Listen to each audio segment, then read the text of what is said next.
Hello दोस्तों, आप सबका फिर से एक बार स्वागत है हमारे इस छोटा सा यूट्यूब चैनल डीएससी एजुकेशन में। तो आज मैं लेकर आया हूं आप लोग के लिए मैथ्स का क्लास।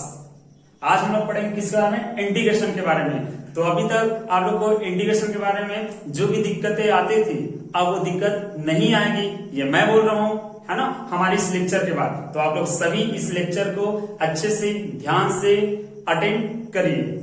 चलो आज हम लोग क्लास स्टार्ट करते हैं अब। तो चलो, आज का हमारा टॉपिक है इंटीग्रेशन। तो सबसे पहले हम समझते हैं कि इंटीग्रेशन होता क्या है। तो अच्छे से समझना दोस्तों, इंटीग्रेशन यदि हमको अच्छे से समझ में आ गया इंटीग्रेशन, तो हमारे लिए मैथ्स और बहुत ही इजी हो जाएगा, है ना। तो चलो समझते हैं कि हमारा इंटीग्रेशन क्या होता है। तो इंटीग्रेशन जो होता है, इंटीग्रेशन जो होता है वो क्या होता है? डिफरेंशिएशन का जस्ट अपोजिट होता है ना। इंटीग्रेशन जो होता है हमारा, वो डिफरेंशिएशन जो होता है उसका जस्ट क्या होता है? अपोजिट होता है। जैसे हम लोग मान लो हमारे पास कोई फंक्शन f(x) है ना, इसका जब हम लोग डिफरेंशिएशन करते हैं, इस फंक्शन का x के रिस्पेक्ट में क्या करते हैं? डिफरेंशिएशन करते हैं, तो इसका डिफरेंशिएशन f(x) से प्राप्त होता है ना। अब यदि हम क्या करते हैं तो हमारा इंटीग्रेशन क्या हो जाएगा? देखो इंटीग्रेशन क्या होगा, तो जब हम इस फंक्शन f(x) का dx के सापेक्ष dx के रिस्पेक्ट में जब इंटीग्रेशन करेंगे, तो हमको ये वाले फंक्शन प्राप्त होता है f(x). ठीक है, तो इसी को हम क्या बोलते हैं? इंटीग्रेशन। तो हमारा इंटीग्रेशन का परिभाषा क्लियर हो गया सबको। इंटीग्रेशन क्या होता है? इंटीग्रेशन जो होता है वो डिफरेंशिएशन का जस्ट क्या होता है? अपोजिट होता है। यहां से देखो, जब फंक्शन f(x) का मैं डिफरेंशिएशन किया तो स्मॉल f(x) से फंक्शन प्राप्त होगा, है ना। अब जब हम नीचे स्मॉल f(x) फंक्शन का x के रिस्पेक्ट में जब मैं इंटीग्रेशन किया, तो वो हमारा बड़ा f(x) से प्राप्त होता है, कैपिटल f(x) वाला फंक्शन प्राप्त होता है। तो यहां से ये स्पष्ट होता है कि इंटीग्रेशन जो होता है वो डिफरेंशिएशन का जस्ट अपोजिट होता है ना। अब देखो, इंटीग्रेशन को दो पार्ट में बांटा गया है ना। एक हमारे पास क्या होता है, इंटीग्रेशन को दो पार्ट में बांटा गया है ना। एक हमारे पास है अनिश्चित समाकलन, और दूसरा क्या होता है? निश्चित समाकलन। तो हम लोग आज के वीडियो में पढ़ना है पूरा किसके बारे में? अनिश्चित समाकलन के बारे में। तो आप ध्यान से देखना, अच्छे से समझना, है ना। चलो, तो हमको इंटीग्रेशन जानने से पहले आप लोगों को पता है ना, कि इंटीग्रेशन को हम इस सिंबल से क्या करते हैं? डिनोट करते हैं। तो इंटीग्रेशन जानने से पहले हमको इंटीग्रेशन करना है, किसी भी टॉपिक कोई भी क्वेश्चन सॉल्व करना है, तो इंटीग्रेशन हमारे लिए बहुत ही आसान है। जब यदि हमको कब आसान होगा? जब आप लोग को, है ना, फार्मूला क्या हो? याद हो। इंटीग्रेशन का जितना फार्मूला है यदि आप लोग को याद हो गया तो बहुत ही आसान है आप लोग के लिए इंटीग्रेशन। तो आज का ये जो वीडियो है ना, ये ये क्या है? बेसिक इंट्रोडक्शन है। तो ये बायो वाले बच्चे जो फिजिक्स में है ना, फिजिक्स में उन लोग का बहुत ही काम आता है, उनके लिए आज की क्लास यूजफुल है। और मैथ्स वाला तो है ही है ना। तो चलो अब हम लोग कुछ बेसिक फार्मूला जान लेते हैं, है ना। तो मैं आप लोग को इंटीग्रेशन के बारे में हर एक मेथड बताऊंगा कि कैसा इंटीग्रेशन, कौन से कंडीशन में कब कैसा इंटीग्रेशन करते हैं। तो चलो, हमको इंटीग्रेशन के लिए सबसे पहले ये आपको जो व्हाइट बोर्ड में फार्मूला लिखा है उसको ध्यान से देख लो और एक बार स्क्रीनशॉट ले लो, है ना। तो चलो इस फार्मूला के बारे में पहले समझ लेते हैं, फार्मूला के बारे में। तो जैसे यहाँ पे x की पावर n है, तो x की पावर n का जो इंटीग्रेशन होगा वो क्या होता है? x की power n+1 upon n+1। 1/x का x के रिस्पेक्ट में इंटीग्रेशन क्या होता है? log x। e की पावर x का इंटीग्रेशन होता है e की पावर x, है ना। अब a की पावर x, तो ध्यान से देखना, a की पावर x अगर a की पावर x होगा और log e a होता है ना। sin x का इंटीग्रेशन जो होता है माइनस cos x होता है, cos x का इंटीग्रेशन sin x होता है। sec स्क्वायर x dx, तो sec स्क्वायर dx का कितना होता है? 10x, है ना। मैं आप लोग को पहले से बता चुका हूं, है ना, कि जब हम 10x का डिफरेंशिएशन करेंगे, 10x का डिफरेंशिएशन करते हैं तो क्या मिलता है हमको? sec स्क्वायर x, है ना। तो जब हम लोग देखो, जब हम sec स्क्वायर x का इंटीग्रेशन किए, sec स्क्वायर x का इंटीग्रेशन करेंगे तो हमको क्या मिलता है 10x। तो यहां से स्पष्ट हो गया कि इंटीग्रेशन जो होता है वो डिफरेंशिएशन का जस्ट अपोजिट होता है ना। वैसे यहाँ पे देख लो, अब यहाँ पे sec x और tan x का जो इंटीग्रेशन होता है वो क्या होता है sec x होता है ना।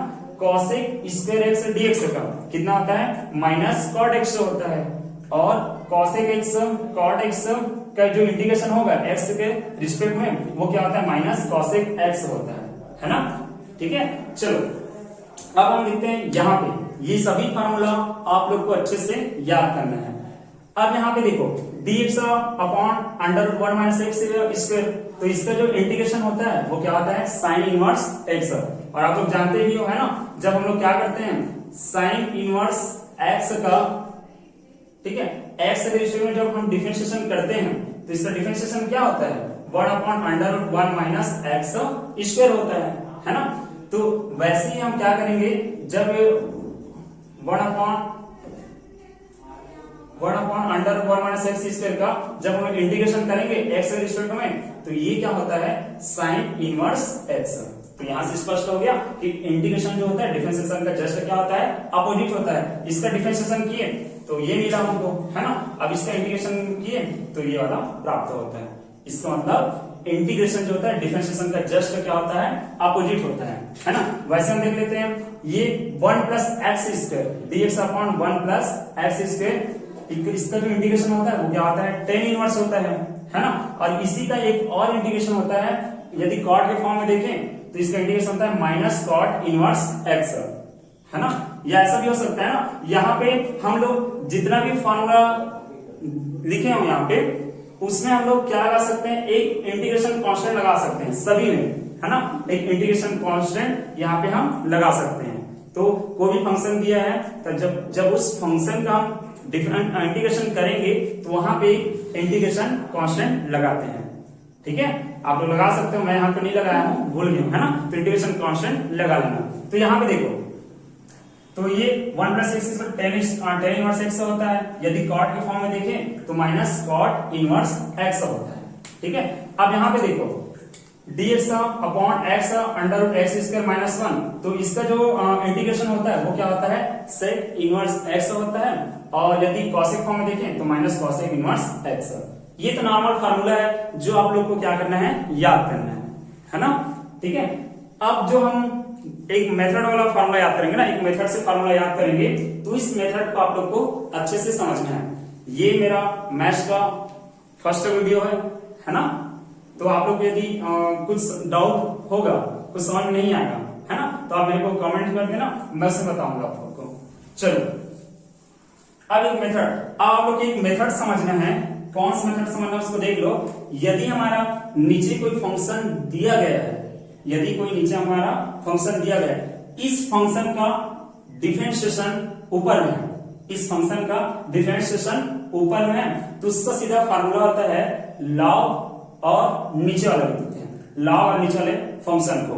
जैसे आप लोग को एग्जांपल में समझाता हूं, यही पे दिया है ना, ये इसी को समझाता हूं। जैसे हमारा क्या होता है, ध्यान से समझना, cot x dx का है ना, इसका हम लोग क्या करना है इंटीग्रेशन करना है, इसका हम क्या करना है इंटीग्रेशन। तो यहाँ पे देखो आप लोग cot x को क्या लिख सकते हैं, cot x का हमारा फॉर्मूला क्या होता है cos x अपॉन क्या होता है sin x dx। अब यहाँ पे आप लोग को समझना है क्या समझना है, देखो sin x का आप लोग सॉरी sin x का डिफरेंशिएशन जो है ऊपर में जस्ट दिया है ना, sin x का डिफरेंशिएशन क्या होता है cos x होता है ना। तो जब किसी भी फंक्शन का डिफरेंशिएशन ऊपर में दिया गया हो है ना, तो उसका सीधा एक फार्मूला होता है लॉग लिखते हैं, लॉग, और जो हर में हमारा दिया रहता है ना, जो भी फंक्शन हर में दिया रहता है उसको लिख लेते हैं। ठीक है, और यहाँ पे चाहो तो आपको एक कांस्टेंट लगा लो c, जहां c क्या है कांस्टेंट है, जिसको समाकलन नियतांक कहते हैं। ठीक है, तो हमारा एक मेथड क्लियर हो गया कि हर का अवकलन यदि अंश में दिया गया हो तो उसका हमारा जो इंटीग्रेशन होगा वो क्या होगा लॉग के फॉर्म होगा, और नीचे में जो भी फंक्शन दिए रहेंगे उसको लॉग के साथ लिखेंगे। ठीक है, ये देखो जैसे हमारे पास tan x का है ना, tan x, तो tan x बराबर क्या होता है आप लोग देख लो, ये cot x का था है ना। अब हम लोग देखते हैं किसका, tan x का देखते हैं। तो tan x का देखो, पहले इसका tan x का फार्मूला क्या होता है, sin x upon cos x dx। अब यहाँ पे देखो cos x का जब डिफरेंशिएशन करते हैं, किसका, cos x का डिफरेंशिएशन करते हैं तो हमको क्या प्राप्त होता है, माइनस sin x प्राप्त होता है ना। ठीक है, चूंकि यहाँ पे माइनस नहीं है ना, cos x का डिफरेंशिएशन तो sin x होता है, माइनस sin x होता है, लेकिन यहाँ पे माइनस नहीं है ना। तो इस कंडीशन में हम क्या करेंगे, पहले तो माइनस लिख दो, पहले क्या करेंगे, माइनस लिखेंगे, है ना। अब देखो माइनस लिखने के बाद, है ना सॉरी, cos x का डिफरेंशिएशन माइनस sin x होता है, तो यहाँ पे माइनस नहीं था, इसलिए मैं माइनस लिख दिया, है ना। अब देखो, अब हमारे पास यहाँ पे क्या लगाएंगे, लॉग लगाएंगे, है ना। चाहो तो यहाँ पे आप माइनस का मल्टीप्लाई कर सकते हो, है ना। ठीक है, चलो, या फिर ऐसा भी कर सकते हैं, है ना, मैं ऊपर और नीचे क्या कर देता हूँ, माइनस का मल्टीप्लाई कर देता हूँ। चलो दोस्तों, हम जितना भी फार्मूला भी पढ़े हैं, जितना बेसिक फार्मूला पढ़े हैं, उस फार्मूला से रिलेटेड कुछ प्रॉब्लम सॉल्व करते हैं। जैसे हमारा एक प्रॉब्लम यहाँ पे दिया गया है कि हमारा इसका इंटीग्रेशन करना है, x की पावर 3/2 इसका क्या करना है, इंटीग्रेशन करना है ना। तो यहाँ पे देखो x की पावर वाला कौन सा फार्मूला अप्लाई होगा, ये सिंपल फार्मूला अप्लाई होगा, है ना। तो चलो यहाँ पे देखो, उस फार्मूला से हमारे पास क्या हो जाएगा, वहां पे देखो n का वैल्यू कितना है, यदि कंपेयर करें इस फार्मूला को इस क्वेश्चन के साथ कंपेयर करते हैं, तो n का वैल्यू यहाँ पे क्या है, 3/2 है ना। तो फार्मूला से क्या हो जाएगा, देखो फार्मूला अप्लाई कर दो, n का वैल्यू यहाँ पे क्या रखेंगे, 3/2 प्लस 1, है ना। तो n को यहाँ पे 3/2 है ना, n में कितना ऐड करना है हमको, 1 ऐड करना है, और अपॉन 3/2 प्लस 1, है ना। अब इसका टोटल सॉल्यूशन आप लोग कर सकते हो। ठीक है, अब हमारा नेक्स्ट प्रॉब्लम है इसका, चलो नेक्स्ट प्रॉब्लम हम देखते हैं। यहाँ पे एक प्रॉब्लम ऐसा दिया है ना, कि ये जो हमारे पास दिया है क्वेश्चन, कुछ sec x tan x plus x और प्लस e की पावर x, इसका हमको सिंपल क्या करना है, इंटीग्रेशन करना है ना। तो जब भी हम इंटीग्रेशन करते हैं, तो हम क्या मान लेते हैं, i मान लेते हैं। सपोज i, और यहाँ पे फंक्शन क्या है, sec x, इस फंक्शन में किसके रिस्पेक्ट में हमको इंटीग्रेशन करना है, x के रिस्पेक्ट में, है ना। तो जब इंटीग्रेशन करेंगे तो ये हमारे पास क्या हो जाएगा, sec x tan x plus ax plus e की पावर x dx। चलो अब इसका हम लोग इंटीग्रेशन करते हैं, तो इंटीग्रेशन करेंगे तो क्या हो जाएगा, पहले सबको, है ना, अलग अलग कर लेते हैं। ये कितना हो जाएगा, sec x tan x dx, है ना, plus ax dx plus ex dx। तो चलो फार्मूला से देखो, sec x और tan x का जो इंटीग्रेशन जो होता है वो क्या होता है, sec x होता है ना। तो यहाँ पे बस हमको फार्मूला लगाना है ना। इसका इंटीग्रेशन क्या होता है, sec x, है ना। a की पावर x का जो इंटीग्रेशन होगा, a की पावर x का, तो हमारा फार्मूला क्या होता है, ax plus log e a। तो ये ax अपॉन log e, और e की पावर x का इंटीग्रेशन क्या होता है, e की पावर x का e की पावर x ही होता है ना। तो ये हमारा ये भी प्रॉब्लम सॉल्व हो गया, e की पावर x का इंटीग्रेशन e की पावर x ही होता है। तो ये हमारा इस प्रॉब्लम का सॉल्यूशन मिल गया, है ना। तो ऐसा एक सिंपल प्रॉब्लम देते हैं बहुत सारा, है ना, जो इस फार्मूला से क्या हो सकता है, बन सकता है, सिंपल प्रॉब्लम। अब हमको कुछ अदर प्रॉब्लम देखते हैं, है ना। तो देखो ये आज का बेसिक क्लास है ना। इस बेसिक फार्मूला के साथ हम क्या कर रहे हैं, प्रॉब्लम सॉल्व कर रहे हैं। कल हमारा जो नेक्स्ट वीडियो आएगा उसमें हम मेथड बताएंगे कि कैसा इंटीग्रेशन करना है, कौन कौन सा मेथड यूज होगा, है ना। और इसका और भी फार्मूला है, इसके अलावा और भी बहुत सारा फार्मूला है ना। ठीक है, तो मैं कल के लेक्चर में बताऊंगा, है ना। एक दो प्रॉब्लम और देख लेते हैं। चलो अब हमारा प्रॉब्लम ऐसा है, जैसे देखो ये हमारा problem x square plus 2x, है ना, और प्लस 1, और यहाँ पे दिया 2x प्लस 2। अब यहाँ पे हमको इसका डिफरेंशिएशन करना है। एक तो सिंपल आप जो फॉर्मूला पढ़े उसके बाद इसका डिफरेंशिएशन करते हैं, है ना। तो इस प्रॉब्लम में देखो नीचे का हमको जो हर दिया गया है ना, हर का जो डिफरेंशिएशन है वो अंश में दिया गया है ना। देखो x का डिफरेंशिएशन क्या आता है 2x, ठीक है, और 2x का डिफरेंशिएशन क्या आता है 2 होता है ना, और 1 का तो 0 होता है, ठीक है। तो यहाँ पे देखो हर का डिफरेंशिएशन अंश में दिया गया है, तो आप कौन सा फार्मूला यूज होगा, कौन सा फार्मूला यहाँ पे अप्लाई करेंगे हम लोग, देखो ये वाला, यदि है ना हर का डिफरेंशिएशन अंश में दिया गया हो तो उसका सीधा फार्मूला क्या होता है लॉग, और यहाँ पे हर में जो भी फंक्शन दिया रहता है उसी को लिखा जाता है।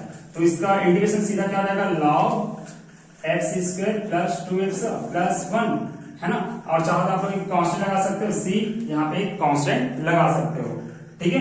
कहीं कहीं ये ऐसा मॉड भी रहता है, ऐसा मॉड में कहने का मतलब इसका जो भी वैल्यू प्राप्त होगा वो सभी वैल्यू कैसा होगा, पॉजिटिव वैल्यू होगा, है ना, ठीक है। तो ये कुछ बेसिक फॉर्मूला था आज के हमारे इस लेक्चर में। नेक्स्ट लेक्चर में हम लोग बताएंगे कि यहाँ पे ट्रिग्नोमेट्रिक फॉर्मूला जो है इंटीग्रेशन में कैसे अप्लाई होता है, ठीक है। तो तब तक के लिए सबको जय हिंद, जय भारत।